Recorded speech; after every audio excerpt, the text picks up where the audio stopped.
Երկու սցենար կարող ենք այսօր առաջ տանել, մեկը այն է, որ մինչև ընտրությունները գործող համագարկ, իշխանական համագարկը փլուզվի եւ արդեն թիմատություն չլինի բացարձակ կեղծիքներ անելու, առաջին սցենար, մենք շատ կցանկանայինք, որ այս սցենարը լիներ, որ ավելորդ ցնցումներ չլիներ մեր երկրի մեջ։ Երկրորդ սցենարը նրանք շատ լավ հասկանալով, որ չեն կարողանալու այն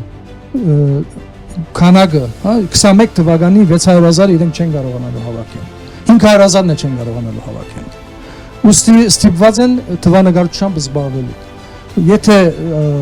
այդքան մեծ դարբերությամբ թվանկարչությամբ են զբաղվում, հետընտրական զարգացումներ անխուսափելի են դառնում։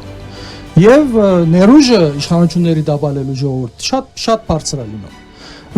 Ու երկրորդ սցենարը դա է։ Առայժմ կարծես թե իրենք փորձում են իրենք այդպես էլ դակավին չեն համոզված, որ իրենք պետք է հեռանան։ Բայց նորից եմ ասում, չի բացառում մինչև հունիսի 7-ը իրենք հասկանան եւ դեղի չունենա հետընտրական զարգացումների սցենար։ Անկախ ամեն ինչից, այստեղ ժողովրդի ակտիվությունը վճռորոշ է։ Նորից եմ ասում, ի դարբերություն նախորդ փուլերի, այս անգամ մենք